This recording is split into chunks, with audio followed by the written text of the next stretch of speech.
जय हिंद साथियों, welcome to all in one GK classes. आज की इस वीडियो में हम दिल्ली सल्तनत के टॉप 50 एमसीक्यू कवर करेंगे विथ 5 एक्स्ट्रा पॉइंट।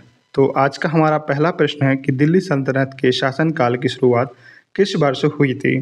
तो इसका राइट आंसर रहेगा ऑप्शन नंबर बी 1206। ठीक है, option number B right answer है। वर्ष 1206 में मोहम्मद गौरी की मृत्यु के बाद भारत में दिल्ली सल्तनत की नींव पड़ी थी। दिल्ली सल्तनत पर कुल 5 राजवंशों ने 1206 से 1526 तक शासन किया था। दिल्ली सल्तनत में सबसे पहला राजवंश ममलूक वंश था, जिसे हम गुलाम वंश भी कहते हैं। दिल्ली सल्तनत की आधिकारिक भाषा फारसी थी। कौन सी थी? फारसी। ठीक है। दिल्ली सल्तनत में पानीपत के प्रथम युद्ध के साथ ही दिल्ली सल्तनत का अंत हुआ।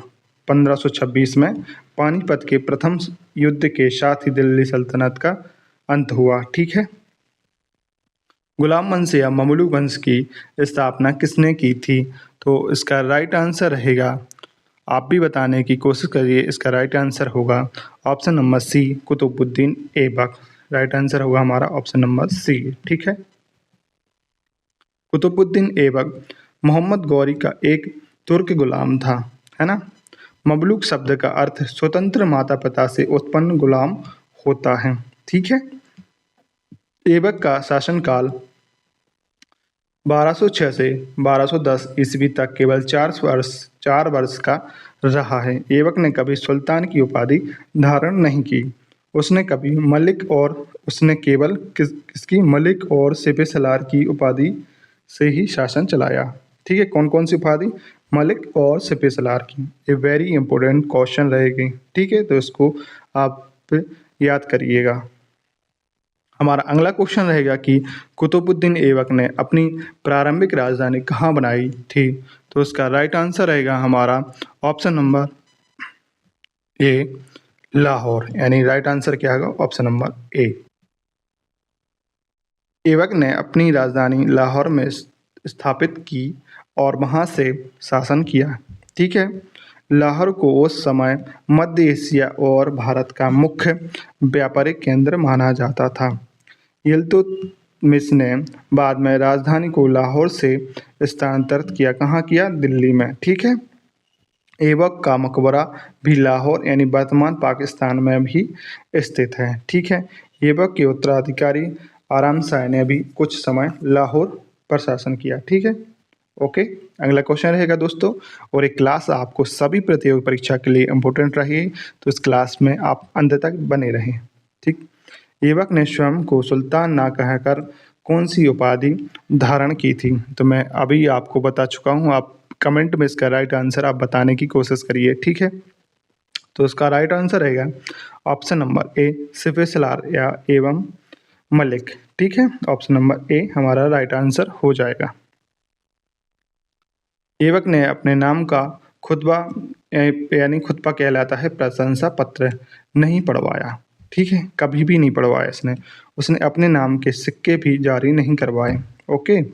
वह मोहम्मद गौरी के प्रति वफादार रहा और उसके प्रतिनिधि के रूप में शासन किया, है ना। उसने केवल मलिक तथा सिपह सलार की सेनापति वाली पदवियों से चित्त संतुष्ट रहा। उसका चित्त इन उपाधियों से संतुष्ट रहा, मलिक और सिपह सलार से। सुल्तान पद धारण करने वाला पहला विधिवत शासन कौन था? शासक था इल्तुतमिश। इसने पहली बार सुल्तान की उपाधि धारण की थी। ठीक है दोस्तों, हमारा अगला क्वेश्चन रहेगा कि अत्यधिक दानशीलता के कारण कुतुबुद्दीन ऐबक को किस नाम से जाना जाता था? तो इसका राइट आंसर रहेगा, आप भी बताने की कोशिश करिए, इसका राइट आंसर क्या हो सकता है। तो इसे कहा जाता था लाख बख्श। ठीक है। ऑप्शन नंबर बी हमारा राइट आंसर हो जाएगा, है ना। ऐबक बहुत ही उदार हृदय का शासक था जो लाखों का दान किया करता था। उसे उसकी सुरीली आवाज़ में कुरान पढ़ने के कारण कुरान खा भी कहा जाता था। क्या कहा जाता था? कुरान खा। ये वेरी इंपॉर्टेंट पॉइंट्स हैं, तो इसको आप नोट कर लीजिए नोट में। ठीक है। ऐबक को उसकी दानशीलता के कारण हातिम ताई द्वितीय कहा जाता था। हातिम ताई द्वितीय भी कहा जाता है। ठीक है। उसने विद्वानों और कला को भी काफ़ी संरक्षण दिया था। हसन निजामी और फ़ख्र ए मुतब्बिर ऐबक के दरबार के प्रमुख विद्वान थे। ठीक है दोस्तों, ये क्लास आपको कैसी लग रही है आप कमेंट में ज़रूर बताइएगा, है ना। दोस्तों हमारा अगला क्वेश्चन रहेगा कि उत्तर भारत में निर्मित प्रथम मस्जिद कुतुब उल इस्लाम का निर्माण किसने करवाया था। कुतुब उल इस्लाम का निर्माण किसने करवाया था, ये कहाँ पर है, दिल्ली में। तो इसका राइट आंसर आप बताने की कोशिश करिए। इसका राइट आंसर हो जाएगा option number B, Qutbuddin Aibak. क्या होगा right answer, option number B. ठीक है, यह मस्जिद दिल्ली में महरौली के प्रसिद्ध कुतुब परिषद में स्थित है। कहाँ पर, कुतुब परिषद में, महरौली के। इसका निर्माण 27 हिंदू और जैन मंदिरों के अवशेषों से कराया गया था। ठीक, इसी परिसर में प्रसिद्ध कुतुबुद्दीन गुप्तकालीन लोह स्तंभ है। कौन सा है, गुप्तकालीन। ठीक है, ये भी इम्पोर्टेंट पॉइंट रहेगा। ऐबक ने कुतुब मीनार की नींव भी इसी मस्जिद परिसर में रखी थी। इस मस्जिद का विस्तार बाद में इल्तुतमिश और अलाउद्दीन खिलजी ने किया था। ये वेरी इंपॉर्टेंट पॉइंट रहेगा। अगला क्वेश्चन रहेगा हमारा, अजमेर में प्रसिद्ध अढ़ाई दिन का झोपड़ा नामक मस्जिद का निर्माण किसने करवाया था। तो इसका राइट आंसर होगा हमारा option number A, Qutbuddin Aibak. किसने करवाया था, कुतुबुद्दीन ऐबक ने। ठीक है, ऑप्शन नंबर ए हमारा राइट आंसर हो जाएगा। दोस्तों ये क्लास आप सभी के लिए बनाई गई है, तो कृपया अगर क्लास अच्छी लग रही हो तो प्लीज़ चैनल को सब्सक्राइब जरूर कर लें और क्लास को लाइक ज़रूर करें। ठीक है, हमारे अतिरिक्त पॉइंट हैं कि यह मस्जिद पहले एक संस्कृत विद्यालय हुआ करती थी। ठीक है, इस विद्यालय का निर्माण चौहान राजा विग्रहराज चतुर्थ ने करवाया था। यह आज भी विग्रहराज चतुर्थ रचित हरिकेली नाटक के अंश दरबारों पर अंकित हैं। मतलब यहाँ आज भी विग्रहराज चतुर्थ थे, उनकी रचना का नाम था हरिकेली नाटक के अंश दीवारों पर अंकित अभी भी मिलते हैं। ठीक है, यहाँ पंजाब शाह नामक सूफी संत का अढ़ाई दिन का उर्स लगता है, इसलिए यह नाम पड़ा। ठीक है, यह राजस्थान की सबसे प्राचीन मस्जिदों में से एक है। ये वेरी इंपॉर्टेंट क्वेश्चन है। हमारा अगला क्वेश्चन रहेगा दोस्तों कि गुलाम वंश का संस्थापक कुतुबुद्दीन ऐबक मूलतः किस जाति से संबंधित था। तो इसकी जाति क्या थी आप बताने की कोशिश करिए। तो इसका राइट आंसर होगा ऑप्शन नंबर सी की ओर जाएगा, तुर्क। क्या थी इसकी जाति, तुर्क था एक, है ना। कुतुब को जो ऐबक था वो तुर्किस्तान का रहने वाला एक तुर्क जनजातीय व्यक्ति था। ऐबक शब्द का तुर्क भाषा में अर्थ है चंद्रमा का देवता होता है। बचपन में उसे काजी फरकुद्दीन अब्दुल अजीज कूफी ने एक गुलाम के रूप में खरीदा था। किसने खरीदा था, काजी फखरुद्दीन अब्दुल अजीज कूफी। ठीक है भाई, नाम बहुत बड़े बड़े हैं, इसको बार बार आप पढ़ोगे तो याद हो जाएगा। ने खरीदा था। बाद में काजी के बेटे ने उसे मोहम्मद गौरी को बेच दिया। ठीक, अपनी योग्यता और युद्ध कौशल के बल पर वह गौरी का सबसे प्रिय सेनापति बना, है ना। अगला क्वेश्चन है हमारा, वर्ष 1210 ईस्वी में किस खेल को खेलते समय घोड़े से गिरकर कुतुबुद्दीन ऐबक की मृत्यु हो गई। तो इसमें खेल का नाम पूछ रहे हैं, तो आप बताने की कोशिश करिए। इसका राइट आंसर होगा ऑप्शन नंबर बी, चौगान यानी पोलो खेलते समय। ठीक है, चौगान वर्तमान के पोलो खेल का प्राचीन रूप है जो घोड़ों पर बैठकर खेला जाता था। ऐबक की मृत्यु के समय वह लाहौर में चौगान खेल रहा था। ठीक है, उसकी मृत्यु के बाद उसके बेटे आराम शाह को गद्दी पर बैठा दिया गया। आराम शाह एक अयोग्य कैसा शासक था, एक अयोग्य शासक सिद्ध हुआ। उसके 8 महीने में ही इल्तुतमिश ने हटा दिया। ठीक, ऐबक को लाहौर में ही दफना दिया गया। कहाँ, लाहौर में दफना दिया गया। ठीक है, हमारा अगला क्वेश्चन है कि दिल्ली सल्तनत में सबसे पहले बगदाद के खलीफा से सुल्तान पद की उपाधि वैधानिक स्वीकृति किसने प्राप्त की थी। पद की वैधानिक स्वीकृति किसने प्राप्त की थी? तो इसका राइट आंसर आपको पता होगा, क्योंकि मैं अभी पिछले पॉइंट में बता चुका हूँ। तो इसका राइट आंसर होगा हमारा ऑप्शन नंबर ए, शमसुद्दीन इल्तुतमिश। इल्तुतमिश, ठीक है, शमसुद्दीन इल्तुतमिश, ऑप्शन नंबर ए हमारा राइट आंसर हो जाएगा।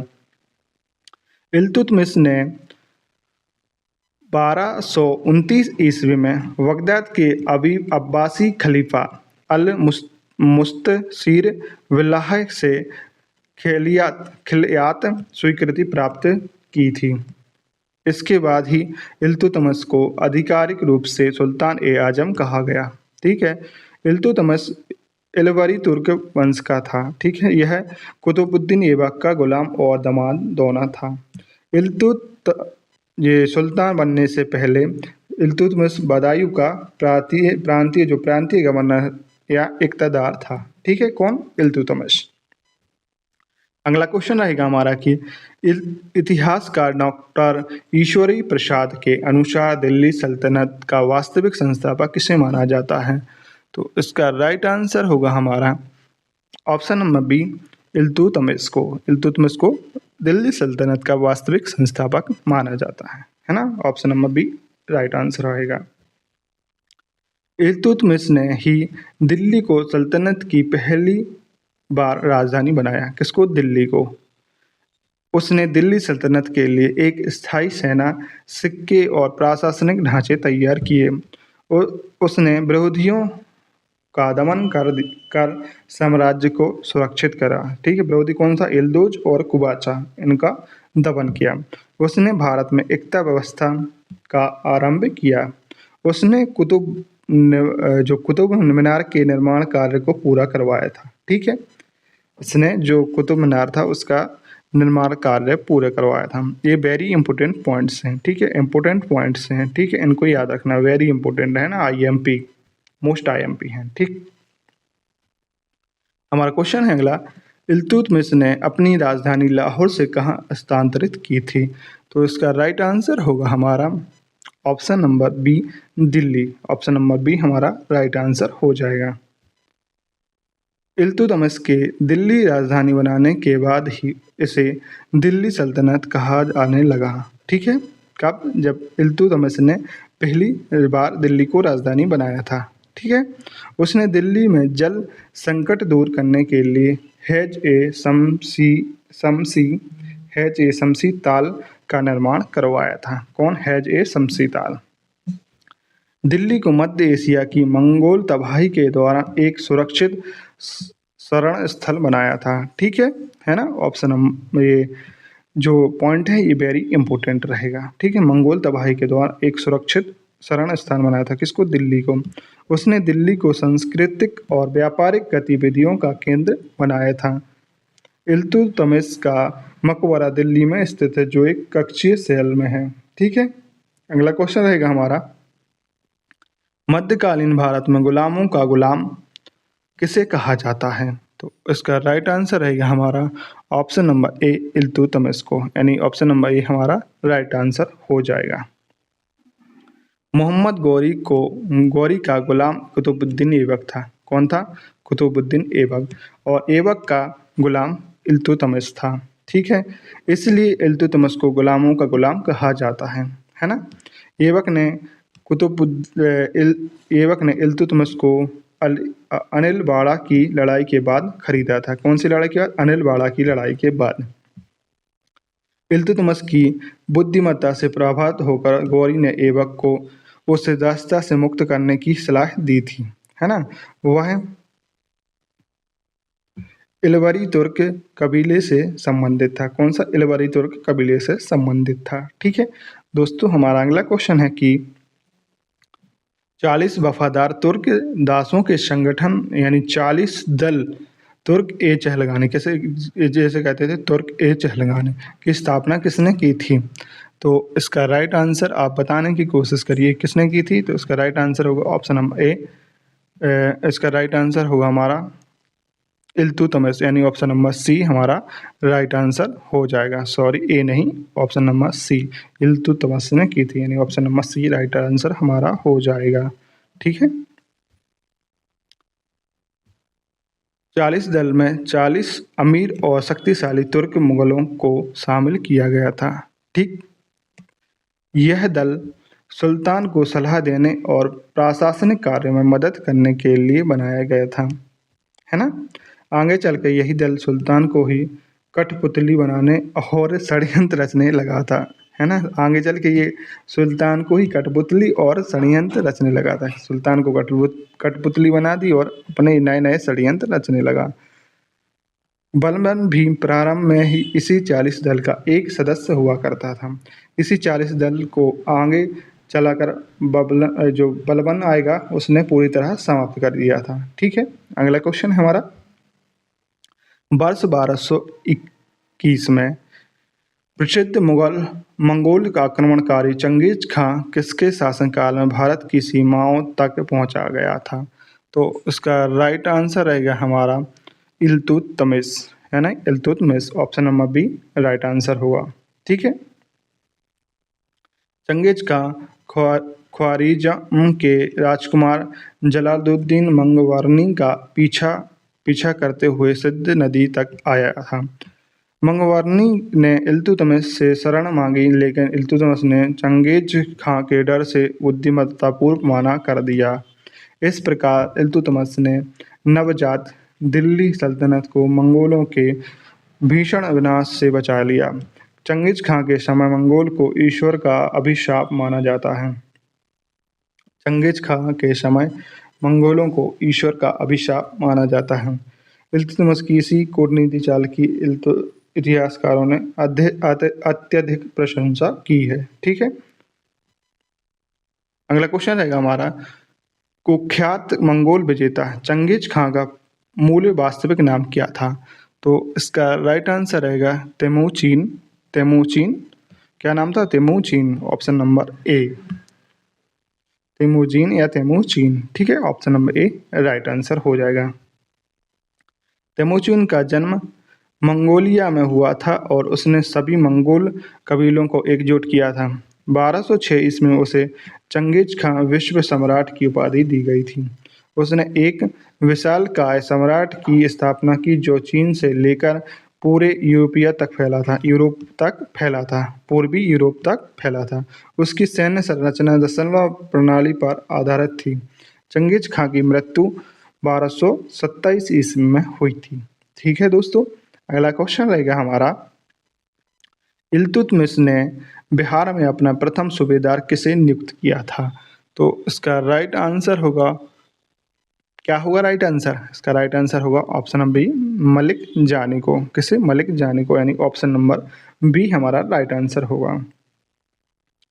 इल्तुतमिश ने बिहार पर अधिकार करके मलिक जानी को वहाँ का सूबेदार बनाया था। ठीक है, उसने बंगाल के शासक शियामुद्दीन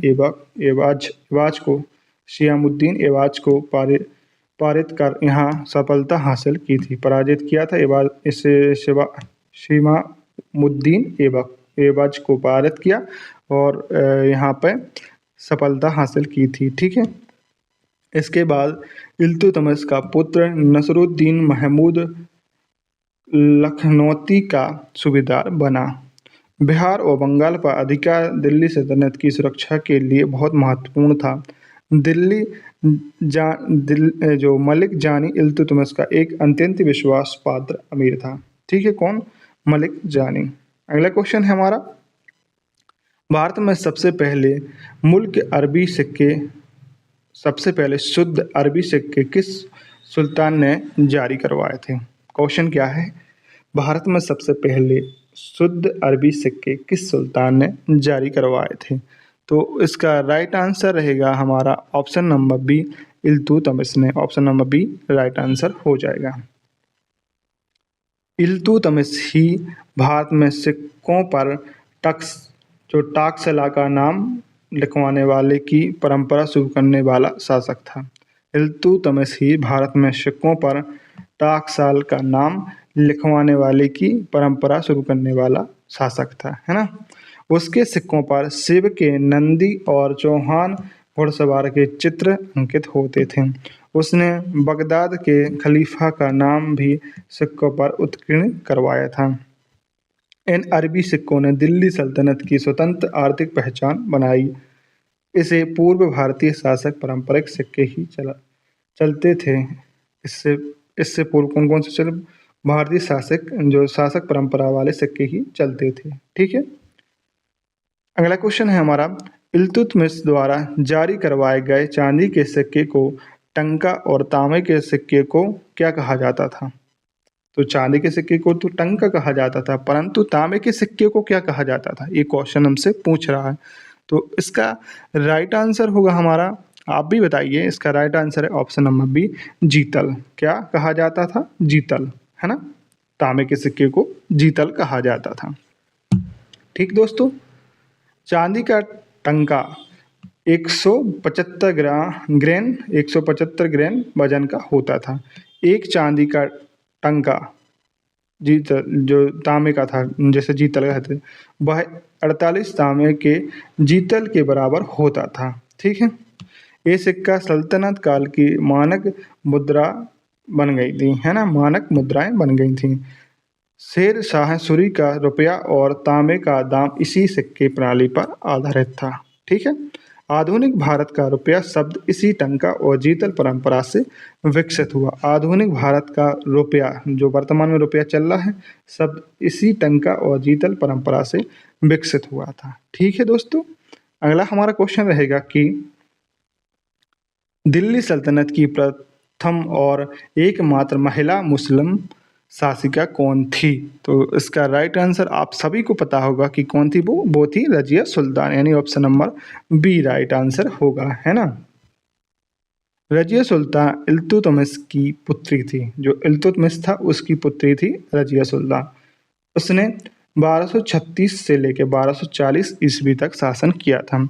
इल्तुतमिश ने अपनी अयोग्य बेटे और बेटों की तुलना में रजिया को उत्तराधिकारी चुना था। जो उसके बेटे थे वो अयोग्य शासक थे, इस कारण से उसने अपनी पुत्री को शासक चुना था, है ना। रजिया पर्दा प्रथा त्याग कर पुरुषों की भांति, जो पुरुष थे उसकी भांति कुबा यानी कुर्ता और कुल्हा यानी टोपी पहनकर दरबार में आती थी। उसने इथियोपिया गुलाम जलालुद्दीन इथियोपियाई गुलाम जलालुद्दीन याकूत को अमीर एक आखूर रसबसाला का प्रधान नियुक्त किया था।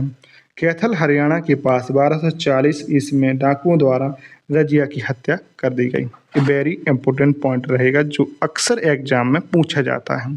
ठीक है। कैथल हरियाणा के पास 1240 ईस्वी में डाकुओं द्वारा रजिया की हत्या कर दी गई। ये वेरी इंपॉर्टेंट पॉइंट है। हम अगला क्वेश्चन देखते हैं। रजिया सुल्तान इल्तुतमिश की पुत्री थी। उसने कुल कितने वर्षों तक शासन किया था? तो आप अंदाजा लगा सकते हैं कि उसने कितने वर्षों तक शासन किया था। तो उसने किया था 1236 से लेके 1240। ठीक है। तो कितना वर्ष होता है, आप बताइए कितना वर्ष होता है? इसका राइट आंसर क्या होगा? तो इसका राइट आंसर होगा लगभग 3.5 या 4 वर्ष, है ना।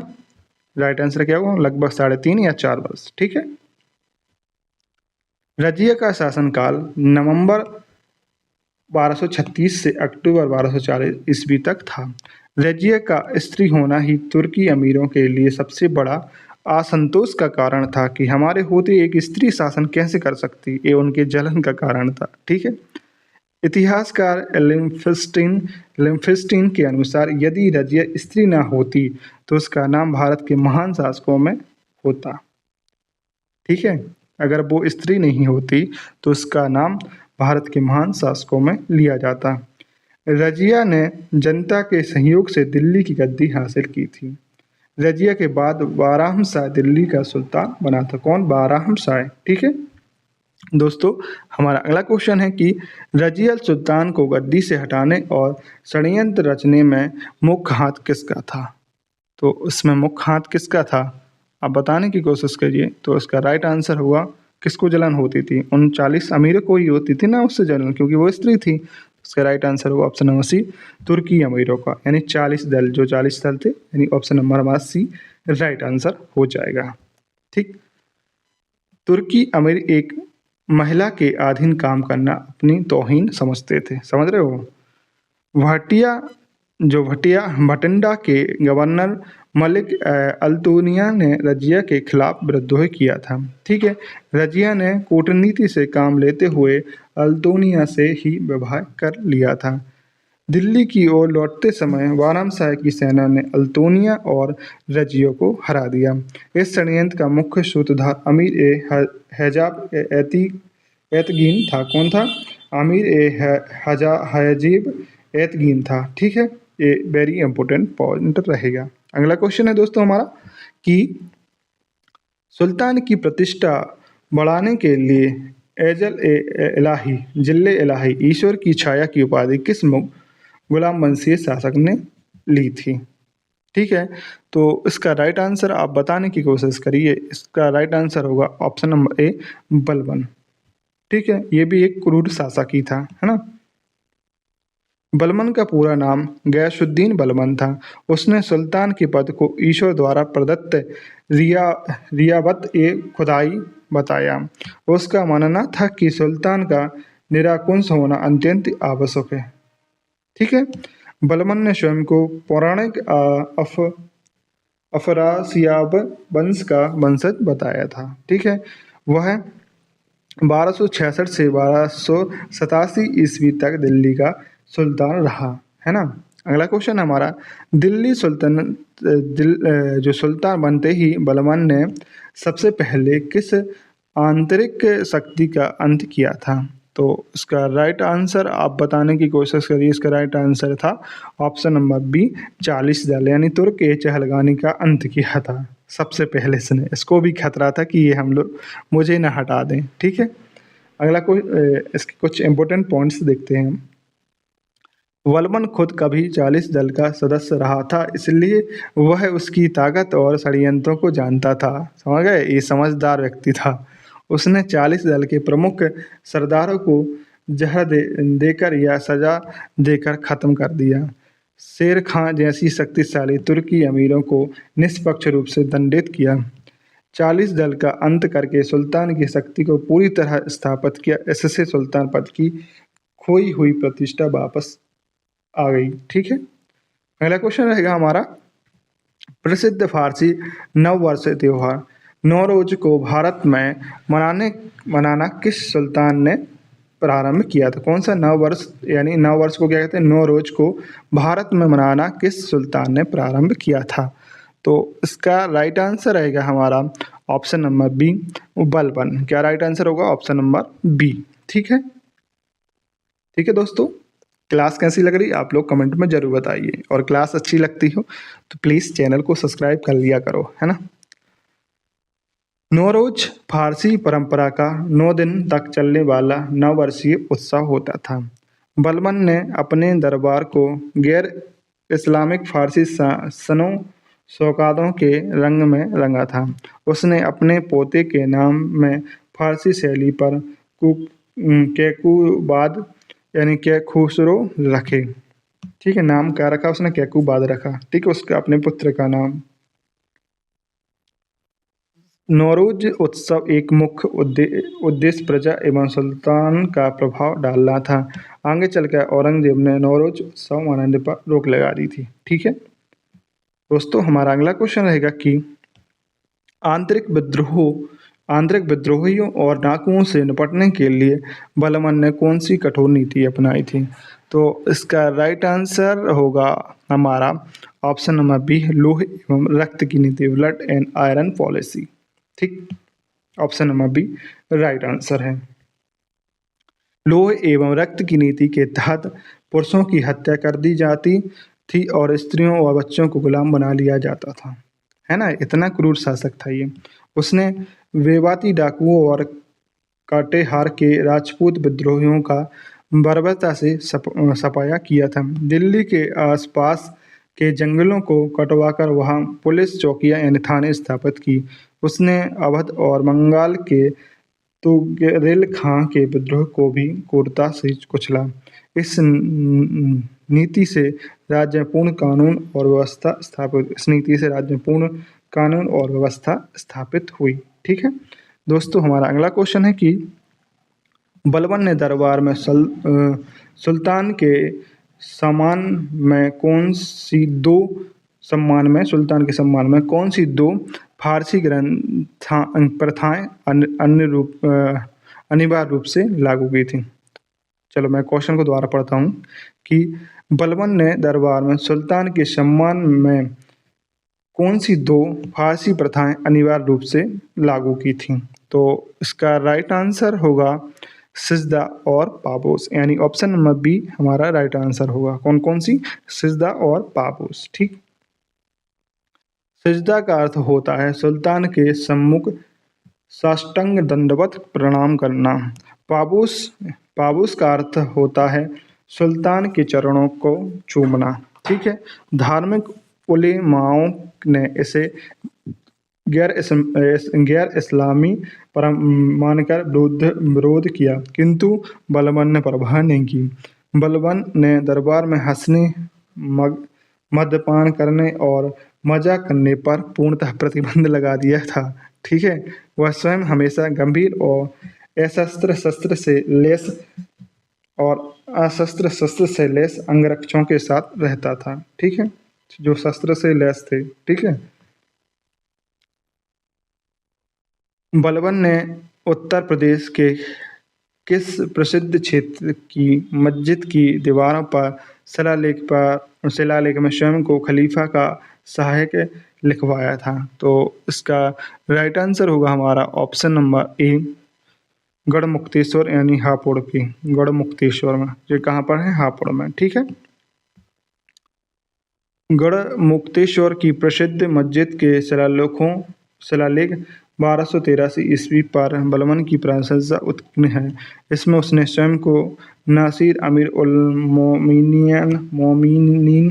मोमिनीन यानी खलीफा का सहायक लिखवाया था। गढ़मुक्तेश्वर कार्तिक पूर्णिमा के प्रसिद्ध मेले के लिए आज भी जाना जाता है। बलबन ने धार्मिक मुसलमानों को खुश करने के लिए खलीफा के नाम का सहारा लिया था। इस अभिलेख से बलबन के समय के उत्तर भारत की राजनीति में बड़ा बदलाव हुआ। ठीक है, दिल्ली के किस सुल्तान को उसके प्रारंभिक जीवन में उलूग खां के नाम से जाना जाता था? तो इसका राइट आंसर रहेगा option number B, Ghiyasuddin Balban को। इसी को उलूग खां के नाम से जाना जाता था। ठीक है, सुल्तान नसरुद्दीन महमूद ने बलबन की योग्यताओं से खुश होकर उसे उलूग खां की उपाधि दी थी। नसरुद्दीन महमूद ने उसे अपनी पुत्री का विवाह भी बलबन से किया था। ठीक है, बलबन ने 20 वर्ष तक नसरुद्दीन महमूद के नायब प्रधानमंत्री के रूप में शासन किया था। नसरुद्दीन महमूद शांति स्वभाव का था, जो टोपी से सीखकर अपनी आजीविका चलाता था। नसरुद्दीन महमूद शांत स्वभाव का था, जो टोपी सीखकर अपनी आजीविका चलाता था। 1266 ईस्वी में नसरुद्दीन की मृत्यु के बाद उलूग खां गयासुद्दीन 1266 में नसरुद्दीन की मृत्यु हो गई। ठीक है, 1280 वर्ष तक शासन करने वाले गुलाम वंश का अंतिम शासक कौन था? तो इस वंश का अंतिम शासक था, आप भी राइट आंसर बताइए। इसका राइट आंसर था कैकुबाद यानी शमसुद्दीन क्यूमर्स। ऑप्शन नंबर ए राइट आंसर होगा। बलबन की मृत्यु के बाद उसका पोता कैकुबाद सुल्तान बना, जो विलासी प्रवृत्ति का था। कैकुबाद को लकवा मार गया था। उसके बाद उसके 3 वर्षीय शिशु पुत्र शमसुद्दीन क्यूमर्स को गद्दी पर बिठाया गया। जलालुद्दीन खिलजी ने क्यूमर्स की हत्या करके गुलाम वंश का अंत कर दिया। 1290 ईस्वी में इस घटना के साथ ही खिलजी क्रांति की शुरुआत हुई। खिलजी क्रांति की शुरुआत हुई। ठीक है, मंगोलों के लगातार आक्रमण से सुरक्षा हेतु बलबन ने किस नए सैन्य विभाग की स्थापना की थी? तो इसका राइट आंसर रहेगा हमारा ऑप्शन नंबर बी, दीवान अर्ज यानी अर्ज भाग, दीवान ए आरज अर्ज भाग की। ठीक है, ऑप्शन नंबर बी हमारा राइट आंसर हो जाएगा। ठीक दोस्तों, दीवान ए आरज सल्तनत काल का मुख्य सैन्य विभाग था। इसके प्रमुख अधिकारियों को अर्ज ए ममलूक कहा जाता था। बलबन ने सेना को वजीर के वित्तीय नियंत्रण हेतु मुक्त कर अलग विभाग बनाया था। ठीक है, उसने योग्य और वफादार इमदाद उल मुल्क को पहला अरीज ए ममलूक बनाया था। उसने उत्तर पश्चिम सीमा पर किलों की एक श्रृंखला का पुनर्निर्माण करवाया था। ठीक है दोस्तों, ये क्वेश्चन आपको कैसे लग रहे हैं आप लोग कमेंट में ज़रूर बताइए। अगर क्लास अच्छी लग रही हो तो प्लीज़ चैनल को सब्सक्राइब कर लो यार, क्या जाता है, सब्सक्राइब ही तो करना है। ठीक, निम्नलिखित में से कौन सा शासक गुलाम वंश यानी ममलूक वंश से संबंधित नहीं था? निम्नलिखित में से कौन सा शासक गुलाम वंश यानी ममलूक वंश से संबंधित नहीं था? तो इसका राइट आंसर रहेगा ऑप्शन नंबर सी, गाजी मलिक यानी गयासुद्दीन तुगलक। ठीक है, गाजी मलिक तुगलक वंश का संस्थापक था। ठीक है, गुलाम वंश का नहीं। ऐबक इल्तुतमिश और बलबन तीनों ही अलग अलग गुलाम वंशों यानी कुतुबी, शमसी और बलबनी से थे। गाजी मलिक ने 1320 ईस्वी में तुगलक वंश की स्थापना की थी। किसने? गाजी मलिक ने। इसके संस्थापक अक्सर पूछे जाते हैं। ठीक है, और इनकी स्थापना डेट अवश्य पूछी जाती हैं। ठीक है, उसने खिलजी वंश के अंतिम शासक खुसरो शाह की हत्या की थी। गाजी मलिक को ही गयासुद्दीन तुगलक कहा जाता है। ठीक है, याद रखना ये दोस्तों, है ना। हमारा अगला क्वेश्चन रहेगा कि किस सुल्तान की मृत्यु लाहौर में चौगान खेलते समय घोड़े से गिरकर हुई थी? तो मैं पहले ही बता चुका हूँ, ये रिपीटेड क्वेश्चन है। तो इसका राइट आंसर है option number B, Qutbuddin Aibak. ठीक, यह घटना नवंबर 1210 ईस्वी में घटित हुई थी। ऐबक की अचानक मृत्यु से सल्तनत में उत्तराधिकारी का संकट खड़ा हो गया। लाहौर के सरदारों ने आराम शाह को चुना, जबकि दिल्ली के सरदारों ने इल्तुतमिश को आमंत्रित किया। इल्तुतमिश ने जोड़ के युद्ध में आराम शाह को हराकर गद्दी पर कब्जा किया। ऐबक का मकबरा लाहौर के अनारकली बाजार में स्थित है। ठीक है दोस्तों, कुतुब मीनार के निर्माण में निम्नलिखित में से किस सुल्तान का कोई योगदान नहीं था? तो इसका राइट आंसर आप बताने की कोशिश करिए। इसका राइट आंसर होगा option number D, Ghiyasuddin Tughlaq. ठीक, कुतुबुद्दीन ऐबक ने प्रसिद्ध सूफी संत बख्तियार काकी की याद में इसकी नींव रखी थी। इल्तुतमिश ने इसकी 3 मंजिलें बनवाकर निर्माण कार्य पूरा करवाया था। वर्तमान में कुल 4 मंजिलें हैं। 1369 ईस्वी में आकाशीय बिजली गिरने के से चौथी मंजिल क्षतिग्रस्त हो गई। फिरोज शाह तुगलक ने इसकी मरम्मत करवाई और 5वीं मंजिल भी जुड़वा दी। गयासुद्दीन तुगलक ने तुगलकाबाद शहर और अपना तुगलकाबाद शहर बसाया था। किसने? गयासुद्दीन तुगलक ने। ठीक है, 1290 ईस्वी में खिलजी वंश की स्थापना किसने की थी? तो इसका राइट आंसर आप बताने की कोशिश कीजिए। इसका right answer option number B, Jalaluddin Firoz Khilji ने। किसने? जलालुद्दीन फिरोज खिलजी ने। ठीक है दोस्तों, जलालुद्दीन खिलजी 70 वर्ष की आयु में दिल्ली का सुल्तान बना। उसने किलोखरी के महल में अपना पहला राज्य अभिषेक करवाया था। उसने एक उदार और अहिंसक शासक नीति अपनाने का प्रयास किया था। उसके समय में ही 9 मुस्लिम धर्म परिवर्तन मंगोल दिल्ली में बसे थे। ठीक है, 1296 ईस्वी में कड़ा मानिकपुर में उसके भतीजे अलाउद्दीन खिलजी ने उसकी हत्या कर दी। है ना, ये वेरी इंपॉर्टेंट क्वेश्चन है, ये पॉइंट है। दिल्ली के खिलजी सुल्तान मूल रूप से किस जाति से संबंधित थे? तो इसका राइट आंसर होगा हमारा ऑप्शन नंबर बी, तुर्क यानी तुर्कस्तान के खिलज कबीले से थे, यानी तुर्क जाति से थे। ऑप्शन नंबर बी हमारा राइट आंसर हो जाएगा। खिलजी तुर्क जाति की 64 शाखाओं में से एक थे, जो लंबे समय तक अफगानिस्तान में रही थे। अफगानिस्तानी रीति रिवाज अपनाने के कारण तुर्क अमीर उन्हें विशुद्ध तुर्की नहीं मानते थे। खिलजी क्रांति ने प्रशासन पर तुर्क एकाधिकार को समाप्त कर दिया था। अब योग्यता का पद का आधार बनाया गया था, न कि जाति या वंश को।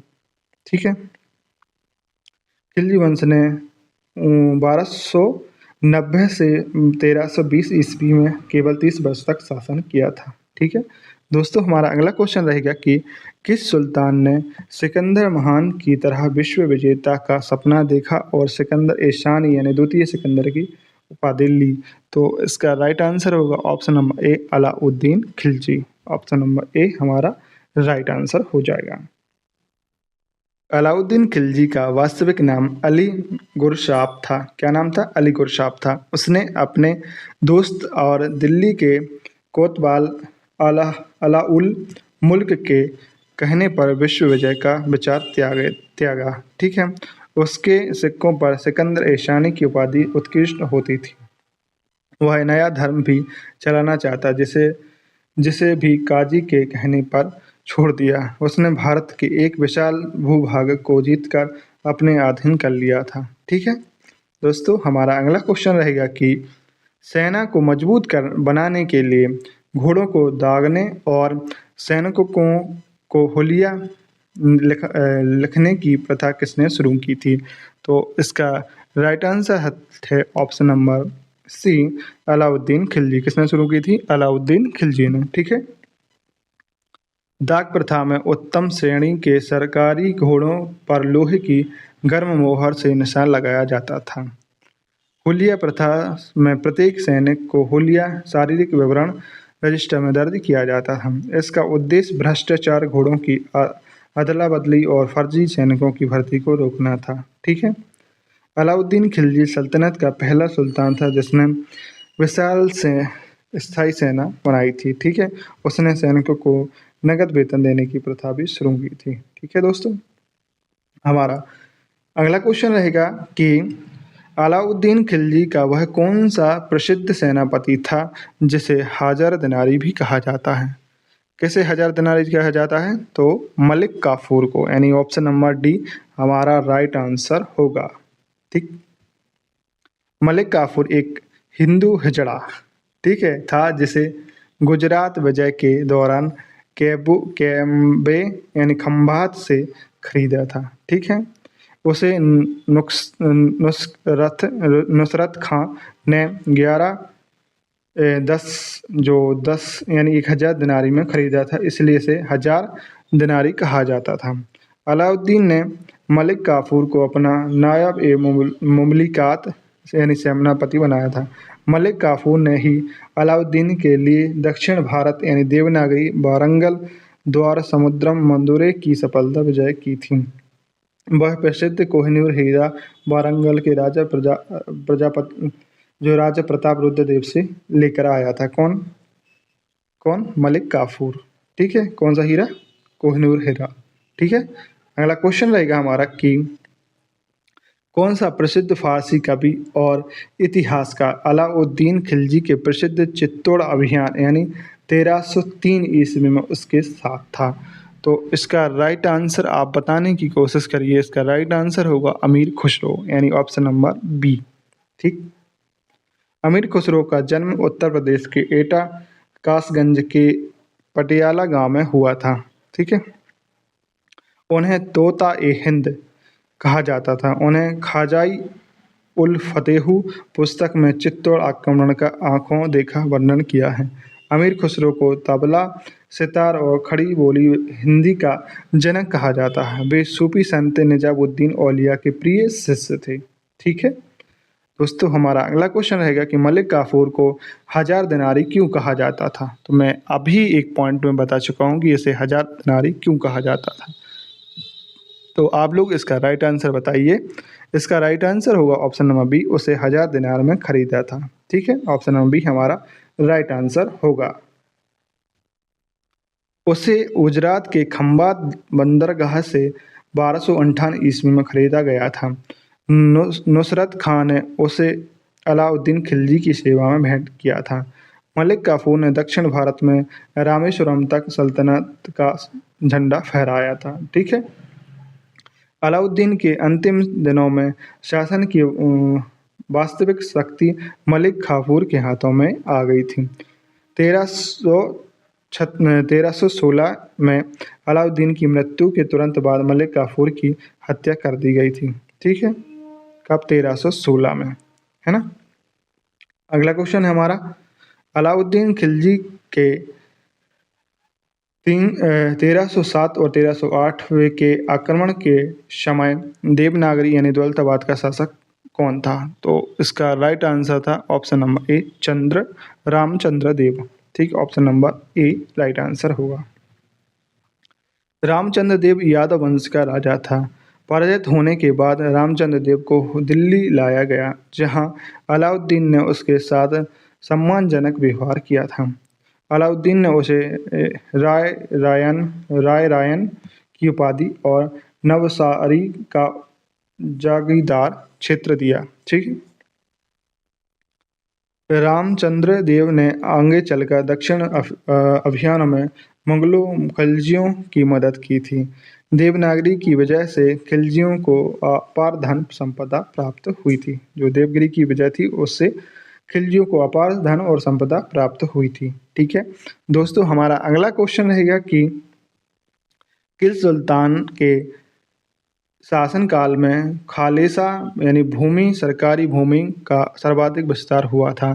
तो इसका राइट आंसर है अलाउद्दीन खिलजी यानी ऑप्शन नंबर बी हमारा राइट आंसर रहेगा। ठीक, खालसा यानी खालसा भूमि वह भूमि होती है जो सीधे केंद्र यानी सुल्तान के नियंत्रण में होती है। अलाउद्दीन ने अमीरों, मंत्रियों और धार्मिक संस्थानों को दी गई सभी इनाम, मिल्क और वक्फ की जमीनें छीन ली। उसने इन सभी जमीनों को खालसा सरकारी भूमि में बदल दिया। इससे राज्य के राजस्व में भारी वृद्धि हुई। इससे मध्यस्थ बिचौलिया खूत मुकद्दम चौधरी की शक्ति समाप्त हो गई। ठीक है दोस्तों, हमारा अगला क्वेश्चन रहेगा कि किस सुल्तान ने उपज का 50% भू राजस्व के रूप में निर्धारित किया था? तो इसका राइट आंसर होगा option number B Alauddin Khilji यानी ऑप्शन नंबर बी हमारा राइट आंसर हो जाएगा। अलाउद्दीन खिलजी और बाद में मोहम्मद बिन तुगलक ने दोअब में, ठीक है, यानी गंगा यमुना क्षेत्र में 50% लगान वसूला। उसने भूमि की नपाई करवाकर लगान तय करने की महाशत प्रणाली शुरू की। ठीक है, इसको याद रखना। उसने नपाई की इकाई बिस्वा को मानक बनाया। ठीक है, उसने जो नपाई की इकाई क्या थी? बिस्वा। ठीक, ये भी याद रखना। उसने लगान नकद या अनाज दोनों रूप में लेने की व्यवस्था की। लगान वसूली के लिए दीवान ए मुख्त खराज नामक नया विभाग बनाया था। ठीक है दोस्तों, हमारा अगला क्वेश्चन है कि अपनी विशाल सेना को कम से कम वेतन में बनाए रखने के लिए किस सुल्तान ने बाजार नियंत्रण लागू किया था? तो इसका राइट आंसर आप भी बताइए, इसका राइट आंसर क्या हो सकता है? जल्दी से कमेंट में बताइए इसका राइट आंसर क्या होगा। तो इसका राइट आंसर है option number B Alauddin Khilji. ठीक है, अलाउद्दीन खिलजी इसका राइट आंसर है। अलाउद्दीन खिलजी ने दैनिक उपयोग की सभी वस्तुएं जैसे अनाज, कपड़े, मवेशी, गुलाम के दाम निश्चित कर दिए थे। उसने दिल्ली में 3 अलग अलग बाजार मंडी को क्या कहता है? सराय ए आदल मवेशी बाजार बनाए थे। ठीक है, बाजार का मुख्य अधिकारी शाहन ए मंडी कहलाता था। कम तौलने या कालाबाजारी वाले करने वाले व्यापारियों के शरीर से उतना ही मांस काटने का कठोर नियम किया था। मतलब इसने एक नियम लागू किया था कि जो अगर कालाबाजारी करेगा या कम तौलेगा या कोई भी व्यापार में कुछ भी तिकड़म लगाया तो उसके शरीर से उतना ही मांस काट लिया जाएगा जितने का वो नुकसान या फायदा करेगा। ठीक है, सुल्तान को गुप्तचरों को क्या कहते हैं? मुनफियान से बाजार की पल पल की खबरें मिलती रहती थी। ठीक है दोस्तों, हमारा अगला क्वेश्चन रहेगा कि अलाउद्दीन खिलजी ने मकानों और चारगाहों पर कौन से 2 नए कर लगाए थे? तो इसका राइट आंसर होगा हमारा ऑप्शन नंबर बी घरी यानी गृह कर और चराई कर। ठीक, option number B right answer होगा। घरी कर प्रत्येक घर व झोपड़ी पर लगाया जाता था। चराई कर दुधारू मवेशियों को चराने वाले मैदानों पर लगाया जाता था। इसके अलावा उसने भू राजस्व को क्या कहते हैं? खराज 50% कर दिया था। उसने गैर मुसलमानों पर जजिया कर भी सख्ती से लागू किया। युद्ध की लूट के माल को क्या कहते थे, खुम्स में सुल्तान का हिस्सा 20% से बढ़ाकर 80% कर दिया गया। ठीक है दोस्तों, ये इम्पोर्टेंट पॉइंट्स है जिसे आप याद कर लीजिएगा। हमारा अगला क्वेश्चन रहेगा कि अमीर खुसरो किस प्रसिद्ध खिलजी शासक के मुख्य दरबारी कवि थे। तो इसका राइट आंसर वही आएगा, अलाउद्दीन खिलजी, क्योंकि अभी हम अलाउद्दीन खिलजी को ही पढ़ रहे हैं। ठीक है, राइट आंसर होगा अलाउद्दीन खिलजी। अमीर खुसरो ने दिल्ली सल्तनत के 7 सुल्तानों का काल देखा है। ये वेरी इंपॉर्टेंट क्वेश्चन रहेगा। उन्होंने अलाउद्दीन खिलजी की वजहों पर किरान उस सादेन और खाईजान उल फतेहू लिखी है। उन्होंने प्रसिद्ध प्रेम काव्य आशिका खिलजी खान और देवल रानी की प्रेम कथा लिखी है। उन्होंने हिंदी की खड़ी बोली का पहला महान कवि माना जाता है। उन्होंने कहा था, अगर पृथ्वी पे कहीं स्वर्ग है तो वह है यहीं। ठीक है, अगला क्वेश्चन है दोस्तों हमारा कि दिल्ली सल्तनत में सबसे पहले विशाल नगद वेतन पाने वाली स्थायी सेना किसने रखी थी। तो इसका राइट आंसर वही होगा, अलाउद्दीन खिलजी, यानी ऑप्शन नंबर सी हमारा राइट आंसर रहेगा। ठीक है, इससे पहले सुल्तान युद्ध के समय ही प्रांतीय इक़्तिदारों से सेना मांगते थे। अलाउद्दीन ने केंद्र में लगभग 4,75,000 घुड़सवारों की नगद वेतन भोगी सेना रखी थी। उसने एक घोड़े वाले सैनिक को 234 टका और 2 घोड़े वाले सैनिक को 332 टका वार्षिक वेतन दिया। नगद वेतन देने के कारण ही उसने बाजार में वस्तुओं के दाम सस्ते व निश्चित किए। इससे स्थायी सेना ने उससे मंगोल के आक्रमणकारियों से पूरी तरह से रक्षा की। ठीक है दोस्तों, हमारा अगला क्वेश्चन है कि वर्ष 1306 ईस्वी के बाद अलाउद्दीन खिलजी और उत्तर पश्चिम से आक्रमण करने वाले मंगलों के बीच कौन सी नदी सीमा बनी। तो इसका राइट आंसर है सिंध नदी, यानी option number B right answer है। 1306 ईस्वी में मंगोल सेनापति कबक के नेतृत्व में हुए आक्रमण को खिलजी सेनापति गाजी मलिक ने विफल किया था। इसके बाद सिंधु नदी दोनों साम्राज्य की स्थायी सीमा बन गई। अलाउद्दीन ने देवलपुर का सूबेदार गाजी मलिक गयासुद्दीन तुगलक को बनाया था। गाजी मलिक ने मंगोलों को 29 बार युद्ध में पराजित किया था।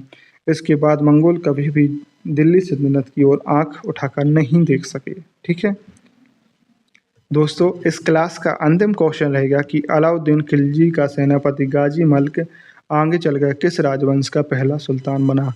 तो इसका राइट आंसर है तुगलक वंश, यानी ऑप्शन नंबर हमारा बी राइट आंसर हो जाएगा। तो दोस्तों कुछ अतिरिक्त पॉइंट देखते हैं।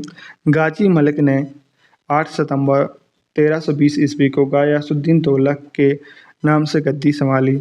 उसने खिलजी वंश के अंतिम शाह नसरुद्दीन खुसरो शाह को पराजित किया था। उसने तुगलक वंश की नींव रखी थी, जिसने 1320 से लेकर 1414 ईस्वी तक शासन किया। उसने दिल्ली के पास तुगलकाबाद नामक शहर का निर्माण किया था। उसने तुगलक वंश में रोमन शैली में एक प्रसिद्ध विशाल दुर्ग का निर्माण भी करवाया था। तो दोस्तों ये थे दिल्ली सल्तनत के टॉप 50 MCQ। ये पार्ट 1 रहेगा। अगर आपको वीडियो ये पसंद आती है और आप कमेंट में कहोगे तो मैं पार्ट 2 जल्दी ही लेकर आऊँगा।